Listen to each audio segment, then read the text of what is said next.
नमस्कार, मैं कमलेश कबीर आपका एक बार फिर स्वागत करता हूं इस नए एपिसोड में। आज के इस एपिसोड में हम बात करेंगे आर्टिफिशियल इंटेलिजेंसी और उसमें भी हम एलोन मस्क के ग्रोक की। जैसे ही ये चर्चा में आया तो इसको लेकर सवाल खड़े होना लाजमी है। अब सवाल खड़े क्यों हो रहे हैं? क्योंकि जिस तरीके से इससे सवाल पूछे जाते हैं और जिस तरीके से ये जवाब देता है, और अब सुनने में ये आ रहा है कि ग्रोक जो है वो गालियां भी देता है। तो मतलब जिसका जैसा सवाल उसका वैसा ही जवाब। अब ऐसी स्थिति में, क्योंकि भारत जैसे विशालकाय देश में अगर आप देखोगे तो हर तरीके के लोग आपको मिल जाएंगे। अब जब हर तरीके के लोग मिल जाएंगे तो उनके जो सवाल है वो भी अलग अलग तरीके के होंगे। लेकिन राजनीतिक तौर से अगर हम देखते हैं तो हमारा देश जो है वो इस वक्त दो धड़ों में बटा हुआ है। एक तरफ जहां वामपंथी विचारधारा के लोग आते हैं और उसी विचारधारा से प्रेरित जो है वो पत्रकार आते हैं।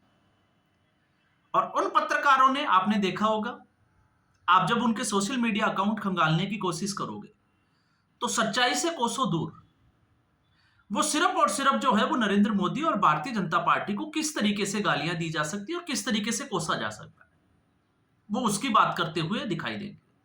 दूसरा, एक ऐसा तबका भी है जिसको आप जो है वो प्रो बीजेपी जो है वो पत्रकार कह सकते हैं, जो सिर्फ और सिर्फ जो है वो बीजेपी के लिए काम करते हैं। अब दोनों में जो है वो एक आपसी, जिसको हम कहें कि शब्दों का जो खेल चल रहा है वो चल ही रहा है। अब ऐसी स्थिति में सवाल ये उठता है कि आखिर ये आर्टिफिशियल इंटेलिजेंसी जो है वो काम कैसे करती है। तो इंटेलिजेंसी की हम बात करें तो एक ह्यूमन इंटेलिजेंसी और दूसरी है आर्टिफिशियल इंटेलिजेंसी। अब आर्टिफिशियल इंटेलिजेंसी का मतलब है जो हमारी तरह जो है वो तर्क संगत, या हम कहें कि कोई भी आप सवाल पूछते हो उसका जवाब दे। ये पूरा एक जो है वो कंप्यूटर निर्मित प्रोग्राम होता है। 2023 में आया था, लेकिन इस वक्त ये ज्यादा प्रचलन में आ गया। और ज्यादा प्रचलन में क्यों आया? क्योंकि जिस तरीके से प्रधानमंत्री नरेंद्र मोदी अमेरिका के दौरे पे गए और उन्होंने इसका जिक्र किया, लेकिन उलट आज हमारे देश की अगर आप स्थिति को समझोगे तो कुछ एक ऐसा तबका है जिसने प्रधानमंत्री नरेंद्र मोदी क्या कह रहे हैं उसके उलट काम करना है।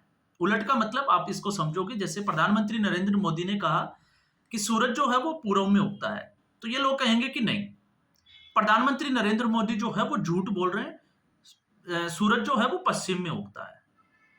बस यही कहानी जो है वो इसके आसपास।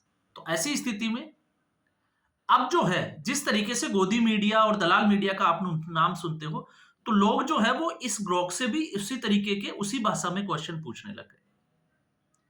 और वो लगातार जो है वो प्रधानमंत्री, आपने देखा होगा आजकल तो प्रधानमंत्री की डिग्री के बारे में भी जो है वो ग्रोक से पूछा जा रहा है।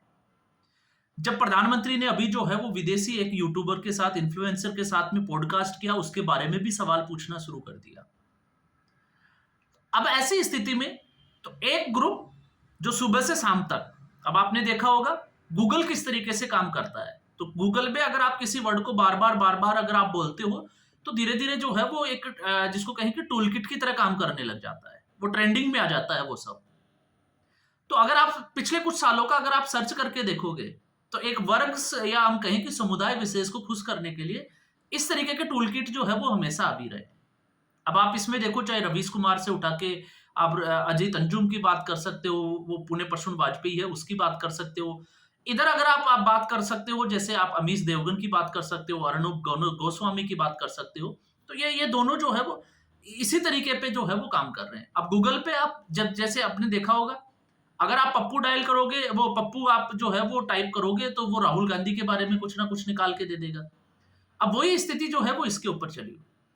अब ऐसी स्थिति में इसमें जो है वो प्रधानमंत्री नरेंद्र मोदी को घेरने के लिए, क्योंकि सवाल तो फिर वहीं आ जाता है, तो वामपंथी पत्रकारों में मैं बात करूंगा, ज्यादा तो किसी की नहीं। अजीत अंजुम ने 2 दिन पहले कल एक वीडियो बनाया, और वीडियो में जो है वो बात करता हुआ दिखाई दे रहा है कि ग्रोक जो है वो नरेंद्र मोदी की पोल खोल रहा है, और मान लो जैसे अजीत अंजुम को खजाना मिल गया हो, खुशी का कोई ठिकाना ही नहीं रहा हो। इस तरीके से वो खुश होते हुए नजर आ रहे हैं। वो लगातार जो है वो गोदी पत्रकारों का जो है वो सवाल पूछे जा रहे हैं, उसको जो है वो दिखा रहा है सब कुछ। तो किसी ने पूछ लिया अजीत अंजुम के बारे में।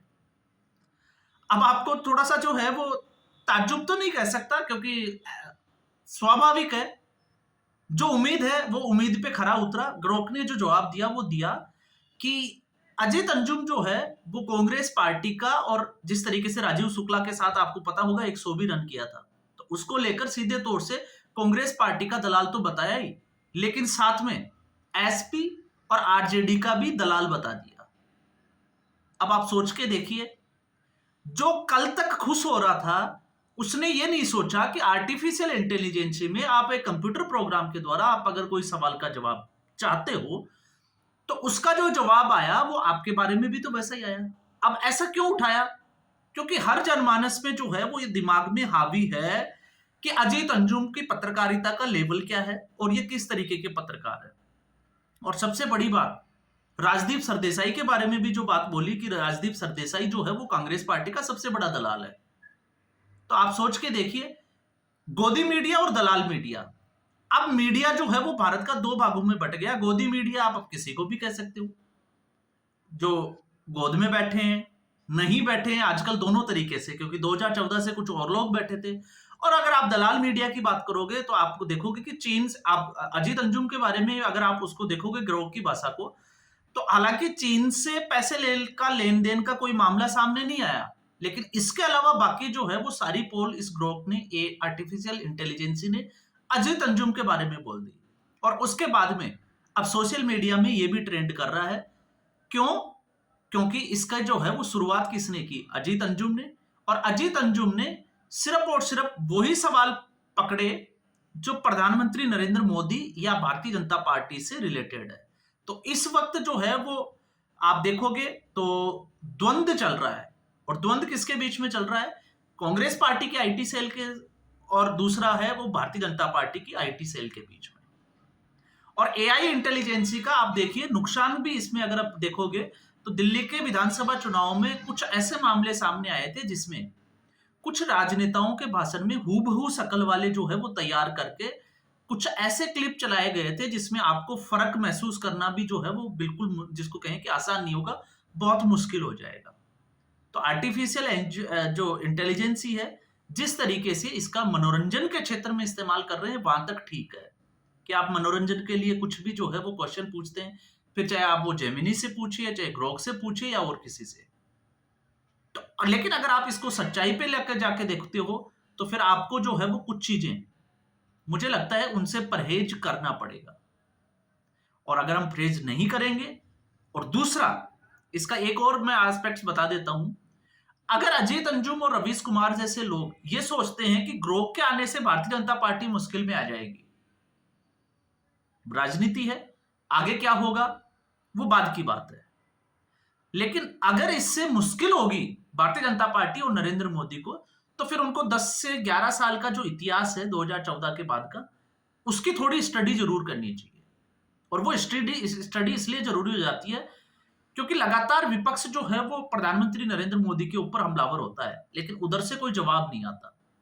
जवाब जो है वो जनता देती है। तो फिर सवाल ये है कि आप राजनीतिक मुद्दों को, आप विश्लेषण को छोड़कर आप जिस मैदान में कूदे हुए हो, जिस ग्रोह के सवालों के जवाबों पे आप वीडियो बनाने लगे, तो आप सोच के देखो, अगर पब्लिक जो है वो इन्फ्लुएंस, आप पब्लिक को इन्फ्लुएंस कर पाते और आपका जो है वो समाज, और जिसको हम कहें कि लोगों के दिमाग में अगर आप जो है वो प्रभाव डालने वाले होते हो, तो फिर अब तक आपके तो लाखों व्यूवर्स हैं, करोड़ों जो है वो सब्सक्राइबर है, तो आखिर आप चुनाव में लोग आपकी बातों को सुनते क्यों नहीं है? आप तो पब्लिक के बीच में जाते हो, आप एजेंडा भी चलाते हो, आप सब कुछ करते हो, तो फिर पब्लिक के दिमाग में ये जो है वो जो सेंटिमेंट जो आप जगाना चाहते हो वो जागता क्यों नहीं है? अब इसका सवाल का जवाब जो है वो ऐसे पत्रकारों को, स्पेशली उनको जरूर ढूंढना चाहिए। आप दिन भर जो है वो नरेंद्र मोदी को गालियां देते हो, कोसते हो, लेकिन जब आप राष्ट्रीय स्तर के, केंद्र के चुनावों की हम बात करें या राज्य स्तर के विधानसभा के चुनावों की बात करें, तो दोनों में पूरा भरपूर आपने देखा होगा हरियाणा में कांग्रेस पार्टी को जिता ही दिया था। क्या हुआ? एग्जिट पोल ने भी जिताया था ना।